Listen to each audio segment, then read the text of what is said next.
So on Saturday down in Atlanta, Democratic National Committee chooses its chair.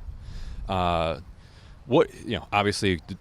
Keith Ellison, Tom Perez, the front runners, Pete Buttigieg as a possible dark horse candidate, Jamie Harrison is still in the race. Who should, if you had to gamble at this point, who do you think comes out on top and why? Now, let me tell you first of all who I vote for, right? Okay. If I had I Yeah. used to be a member of the DNC. Yeah. If I was still Voting member? because Right. I was chair of the California Democratic Party at one time, 20 years ago. But if I were still on the DNC, I would be enthusiastic voter supporter of Keith Ellison. I think Keith is a guy. First of all, he's going to resign from Congress if he wins. He'll be a full-time chair, which we need. He is an incredible grassroots organizer. He really does, fight. He's co-chair of the Progressive Caucus, supported Bernie in the primary, supported Hillary in the general. I think he brings everybody together, and he's got the enthusiasm, he's young, and the energy. I think it's going to be either Keith Ellison or Tom Perez. Tom Perez also is a great guy, best labor secretary we ever had. I'd be happy with either one. I hope it's going to be Keith. Talk to people a little bit about. By the way, right. I'm very impressed with Pete Buttigieg too. Right. If there's a dark horse who if it goes like 35 ballots, like presidential conventions used to, Buttigieg could come through because he's young, he's from the heartland, he's got executive experience. He's a millennial, I guess, or a little older than, close enough. Yeah. So I think he's a very impressive candidate. Tell people who might not understand how the election runs. My understanding is that there are 447 people who alone will make this decision. And who are those people, and how did they get into their position? And how did you become chair, for instance, of the party? Well, first of all, it's a very insider club, DNC members. People run to be a DNC delegate to the DNC in the caucuses in their states. And who votes in those elections? Democrats who come to the caucuses, right? So it's a very insider kind of group. I became there by virtue of being elected Democratic chair. I didn't run for the DNC independently, but by virtue of the chair, which gets to a point. We all talked about the superdelegates. Here's who they are. 447 superdelegates are the members of the DNC, plus other elected officials. But every member of the DNC is a superdelegate. So here's the risk, and what I fear about Keith Ellison is the same superdelegates who resented the fact that Bernie was running, who undermined Bernie's candidacy, who tilted the DNC to Hillary away from Bernie, as we learned from the emails. They're the ones who are going to vote for DNC chair. And so I'm afraid a lot of them, they're the establishment Democrats. Quick story. I went to the last DNC meeting that I went to was in Minneapolis last summer when there were 5 Democratic candidates for president and they all addressed the DNC. I sat with the California delegation as a former DNC member. This was 20 years after I left California. All the other people were there were the same damn people who were there 20 years before. And I said, what the hell? They're ancient. Come on, we need some new blood. Hey Bob, hey Frank, hey Mary. Yeah, I know them all. Same people. Right. So, any questions for on either DNC or Trump? First DNC. There's a lot of agreement for Keith Ellison. Some of them were upset when you also complimented Tom Perez. And to sum it up, Melanie says Keith Ellison is the answer for a revitalized DNC, and David Robbins says we need to fill Democratic seats with progressives in 2018 and 2020. No more establishment Dems. I have a thought on that, and I want to hear yours. One thought is that if the best that the establishment can do to pull the party back toward the center or to the right is put Tom Perez out there, then the left is winning.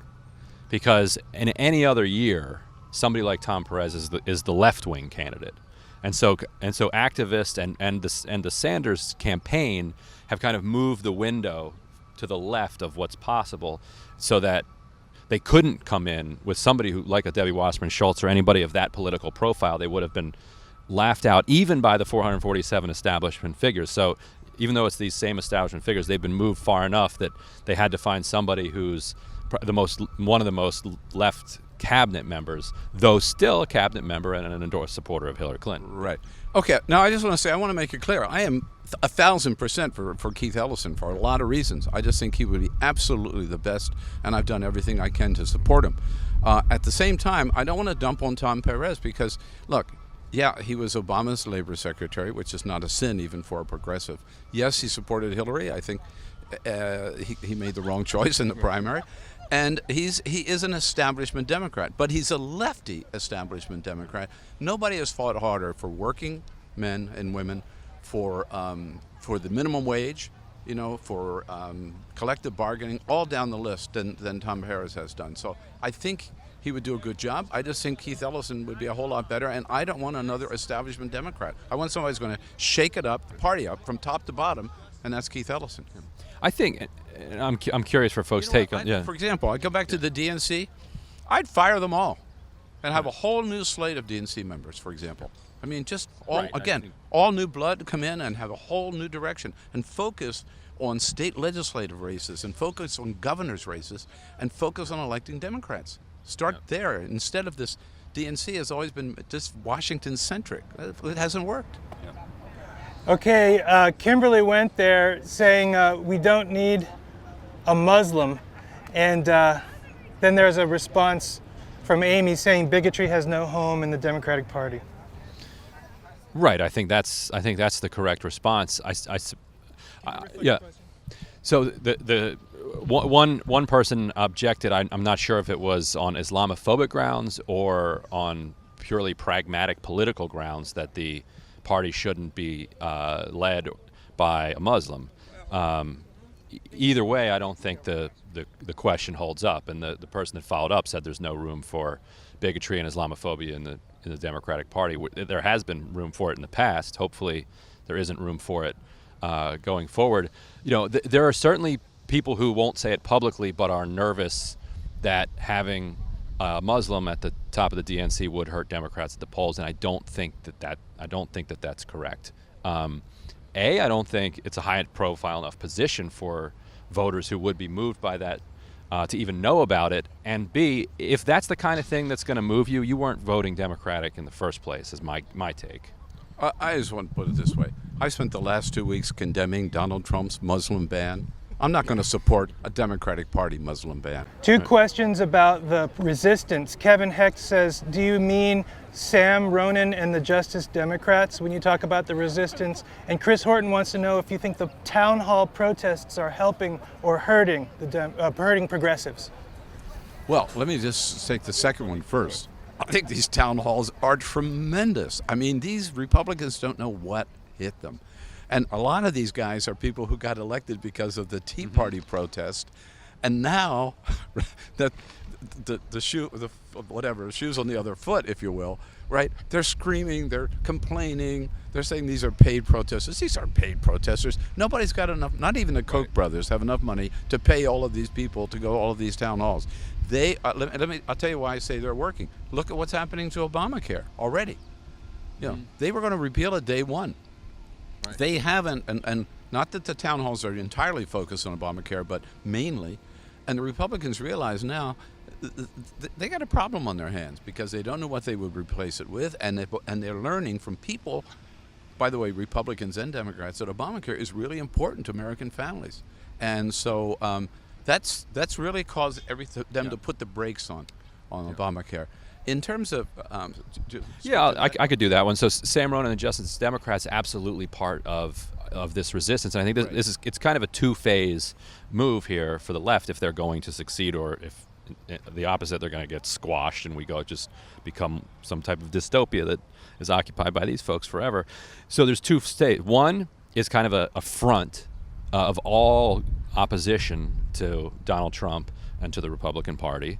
Phase two is transforming the Democratic Party so that if and when the party retakes power, it's a different party that takes power. And if the Democratic Party took over today, it would be a far different one than was going to take over if Hillary Clinton had won. And we're only talking 3 or 4 months. So 2 years from now, 4 years from now, it could be a dramatically different party. So there's the one thing great about this resistance to me is that it's not just one group or it's not just one leader, right? I mean, everybody is kind of coming together on this. The Women's March, basic, organic, just sprung up. But, so in the last few days on my show, we've talked to thetownhallproject.com. doing great work. Indivisibleguide.com, doing great work. MoveOn.org, great work. Bernie's group, OurRevolution.com, doing great. So they're all kind of coming, and this justice group as well. And notably, the Democratic Party is not leading any of these town halls because they don't have a leader right now. And so it's sort of like, I keep thinking of Gandhi once said, "There go the people, I must follow them because I'm their leader." And that's what the resistance is today. The people are real. This is all just organic. It's great. The question was, he said the Tea Party became a parasite that basically ate and took over the Republican Party. I would add that so did a lot of the Islamic extremist groups that Saudi Arabia and the Gulf states funded to try to keep them out of their back door. They said, go bother these other countries. Mm-hmm. They did the same thing. They got out of control, and now they're coming back and taking over those political societies. So his question is, could the left use that phenomenon to its own ends to cannibalize and take over the Democratic Party? I would say, I might get in trouble by saying this, I hope so. I think that's what progressives should be all about, and it starts with electing Keith Ellison as a Democratic National Chair. And even if Keith doesn't make it, progressives are not going to go away. Bernie Sanders is not going away. Elizabeth Warren, I'm not going to go away. And let's start again, taking over. And by the way, I've seen this. There are people showing up now at local Democratic committees, county committees, to be elected as part of the Democratic Party, progressives, who didn't have any time for the party before, but now they see, not that they want to sell out or anything, but they want to totally transform the Democratic Party. One way to do it is get involved. And there are people showing up now to get elected to local boards, which never happened before. So I'd hope the progressives at the town halls, at the county committee meetings, running for office, school boards, city council, all the way, absolutely take over the Democratic Party from the bottom up. And you know what? That's Keith Ellison's agenda. And what people need to remember is that whether you're talking about the Republican Party, the Saudi royal family, or Democratic Party politicians, these are all politicians.